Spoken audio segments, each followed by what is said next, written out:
पहली ही हार के बाद मुख्तार अंसारी ने गाजीपुर छोड़ मऊ में तैयारी की थी सियासी जमीन, जेल में लिया था टिकट। 1995 में मुख्तार अंसारी किसी मामले को लेकर दिल्ली की जेल में बंद था। तत्कालीन मुलायम सिंह यादव सरकार गिरने पर यूपी में दोबारा चुनाव हुआ।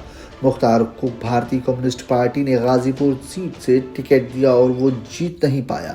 जी हाँ, बाहुबली मुख्तार अंसारी ने अपने जीवन का पहला चुनाव गाजीपुर सदर सीट से लड़ा। ये चुनाव उसने भारतीय कम्युनिस्ट पार्टी के सिंबल पर लड़ा था। मुख्तार के बड़े भाई अफजल अंसारी 1985 में भारतीय कम्युनिस्ट पार्टी के उम्मीदवार के तौर पर चुनाव जीतकर विधानसभा पहुंच चुके थे। जानकारों की माने तो बड़े भाई की राजनीतिक पिच से मुख्तार अंसारी की भी सियासी एंट्री हुई। राजनीतिक विश्लेषक डॉक्टर शमी सिंह बन ने बताया कि अफजल अंसारी ने राजनीतिक का कहकारा अपने दौर के बड़े कम्युनिस्ट नेता सरजू पांडे की शागिर्दगी से सीखा।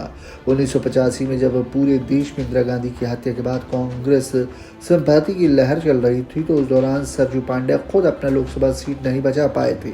वो गाजीपुर संसदीय क्षेत्र से चुनाव लड़े थे।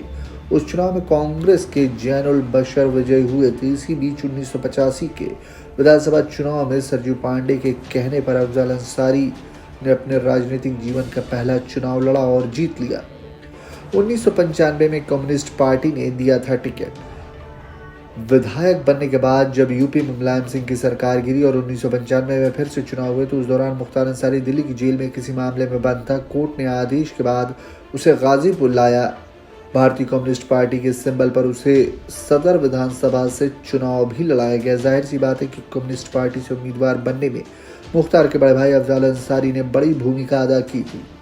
भारतीय कम्युनिस्ट पार्टी के कार्यालय भारद्वाज भवन में मुख्तार अंसारी का चुनावी कार्यालय भी बना, लेकिन मुख्तार यहाँ चुनाव नहीं जीत पाए। इसके बाद उसने मऊ का रुख किया, जहाँ मऊ सदर सीट से वो कई बार विधायक बना।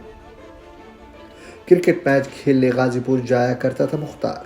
मऊ की मुस्लिम पॉपुलेशन निर्णायक संख्या में है। दूसरा, मुख्तार का ननिहाल मऊ के बीबीपुर में है। उसके नाना ब्रिगेडियर उस्मान का सम्मान था। बंटवारे के समय उन्होंने पाकिस्तान जाने के बजाय भारत में रुकना तय किया। वो सेना के एक बड़े अधिकारी थे। मुख्तार भी क्रिकेट मैच आदि खेलने के सिलसिले में अक्सर मऊ क्रिकेट टीम के साथ जाया करते थे। गाजीपुर सियासी बयार मुख्तार को रास नहीं आई। पहले ही चुनाव में उसे हार का मुंह देखना पड़ा। इसके बाद उसने मऊ की ओर किया और जमीन तैयार करना मुनासिब समझा।